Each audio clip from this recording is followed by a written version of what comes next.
Hello, friends. So this is just going to be a short and sweet update on my build progress. So for folks that participated in the League Starter voting that we did and all the March Madness style brackets, you know that I was compelled to League Start Summon Reaper. If you've tried to start Summon Reaper yourself, you may know that she is kind of clunky. You can have one Summon Reaper, and she makes your non-Reaper minions deal less damage and have less life. The cool thing about her is she has very high base stats, and you can press the resummon button again to make her do this big slashing attack, which I have linked to multi-strike right now, so she does a triple slashing attack. And not before. It's pretty cool. It hits really hard, and it can cause a bleed. Especially with vulnerability, you have a good chance of causing a bleed on the enemies. So I wanted to see if I could take my own version, maybe trying to do something different than what the other folks were doing, and be a little funky and see if I could make it work. So her regular attacking is just kind of okay. She just, like other minions, she just runs up and attacks. But her slashing attack this is the big damage. This is where she can actually like chunk bosses. Now, it has a 4-second cooldown by default. For 15C, I bought this the helmet base, and I just crafted it up that has the 30% cooldown recovery rate. And my plan is to get even more CDR to try to get that cooldown as low as possible. We can probably get it pretty close to 2 seconds, which will be a very, very big boost to our single target DPS. Now, you might notice that I'm wearing a bow, I'm wearing Ungol's Harmony, and I'm wearing Empire's Grasp. So yesterday in the shower, I think I was in the shower, I don't know, I was just thinking, how do I make this character a little less clunky?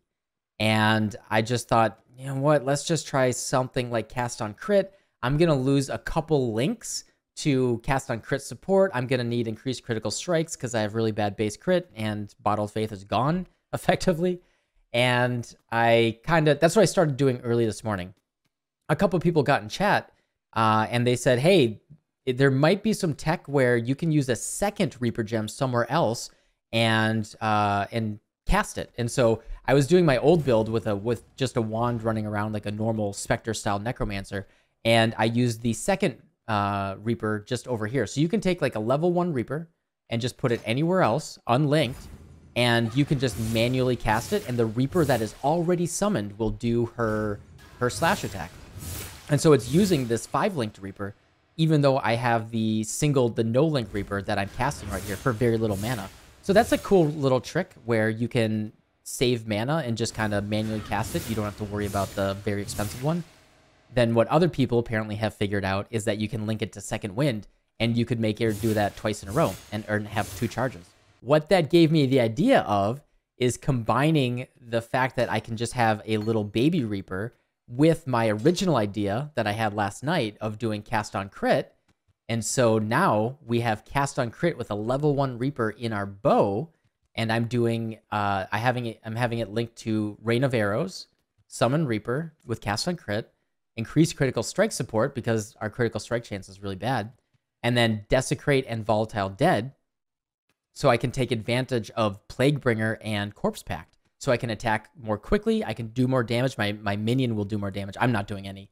And I'm making all of the enemies chilled and shocked, as well as getting 30% increased AoE, so her slashes are actually even bigger. Combined with that, I'm using the Siege Small Cluster Jewel, which Shane, a viewer of mine, suggested. I was going to anoint. I was going to do something like anoint King of the Hill down here and get some knockback, because if they're bleeding, they'll take extra damage if they're moving. So what we're doing instead is every single hit is knocking back the enemies, and we're maiming them so they take increased physical damage.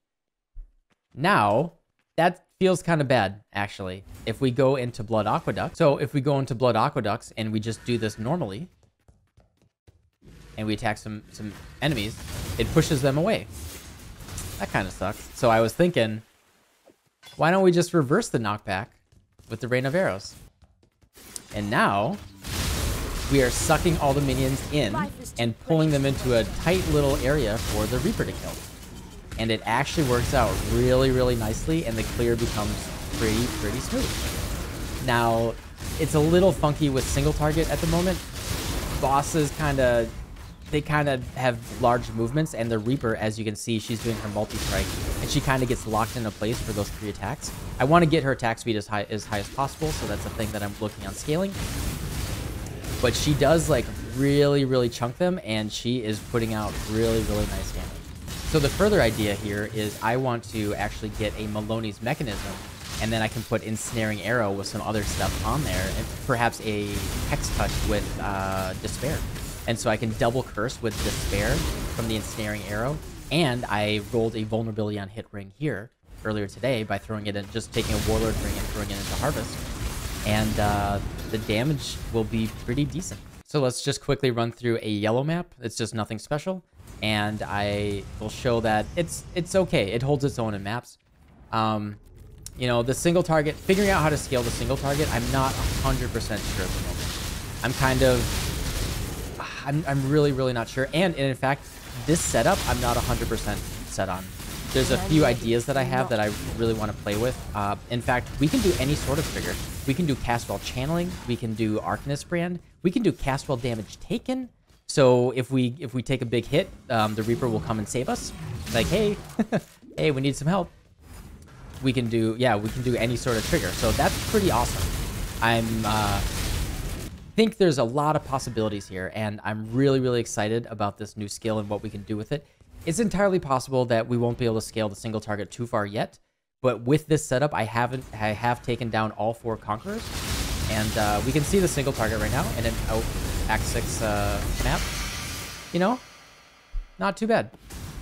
You know, she's on a 5-link. I'm just triggering it here with this. I have 1 curse. I'm wearing a bunch of uniques that don't give me any damage.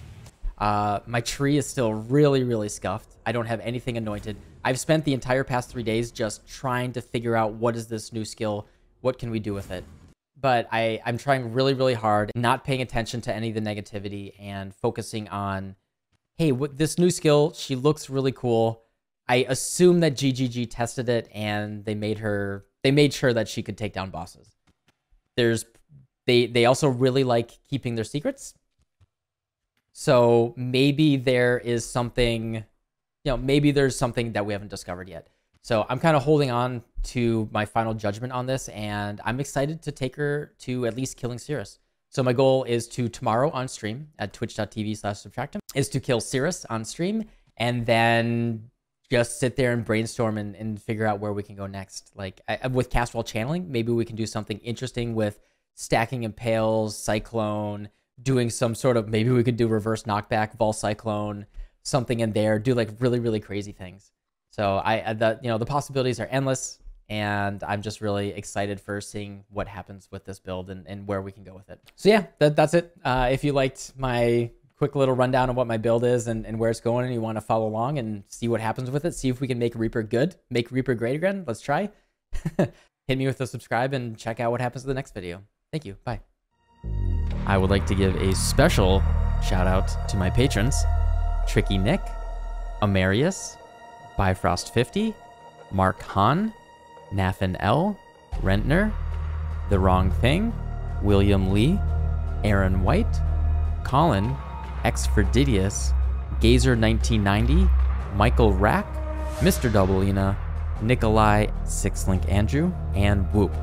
If you'd like to get your name in the credits of my videos and some other cool things, head over to patreon.com/subtractem. Thank you.